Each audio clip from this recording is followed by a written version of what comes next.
there was a huge political battle in Utah that affects all the United States, and I believe the Republicans lost. And this was a fight for House seats. As of right now, there's about 3 seat difference between the majority and the minority. So what's going on is political maps, and both sides are trying to draw maps that are more favorable to one party or the other.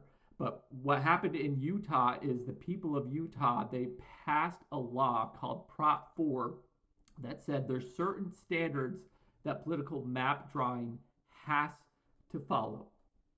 And since then, the Republicans have come out and said, "Oh, well, this was a partisan movement that came about to have this law passed." But in the end, they got enough signatures, and all the people of Utah voted, and they said, "Yes, we want these standards on coming up with legislative maps." So, state legislator has to follow those standards.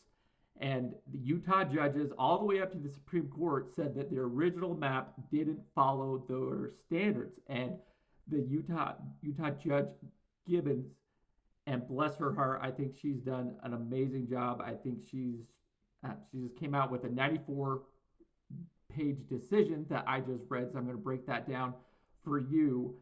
And she's been under political fire. President, senators have gone after her, but I think she has been following what the law says and what the people have passed. So she said that by October 6th, you guys need to come up with another map that follows this law that the people passed.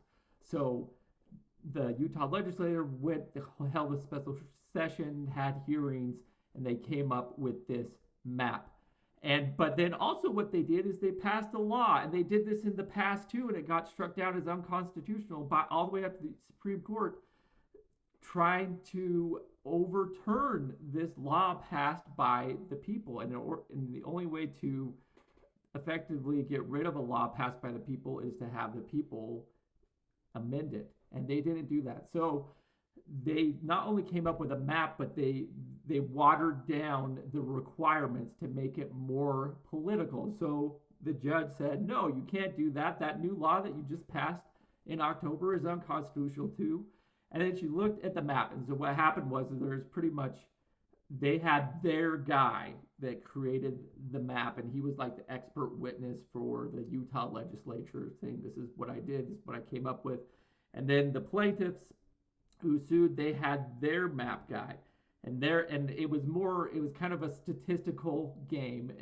And what the plaintiffs map guy said was, like, out of all the maps that can be partisan, there's a 0.06% chance that this map would come out of one of the simulations, saying that this is an overly partisan map. And that's what the judge was looking for, was this new map overly partisan. And the original map had Salt Lake City, which is the most liberal area in Utah, and it was cut in four and sent to all the four winds of Utah. So the new map wasn't as bad as that one. It just split Salt Lake County in half, but then it took all very, very blue parts and cities and put them with it, but they weren't even in the same area. County and Salt Lake went all the way down to southern Utah. And so the judge said, "You know what, this is still very partisan. It'll still have all Republicans here." And there was a deadline. She had by November 11th to come up, like I guess Lieutenant Governor said, "Well, we got to have a map by this in order to get ready for the new election." So she was like, "Okay, well, my hands are tied now. We need a map at this point." And so this is what's tricky here.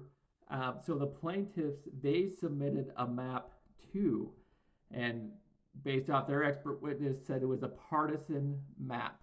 And from what I understand, I mean, this is tricky because it's like, okay, well, what's worse? A judge picking a map for the people of Utah, just a one person picking it, or the state legislator? But there is precedent and cases like this all over the states in federal court where judges are allowed to do this. Usually they get like an independent commission to help the judge come up with a map.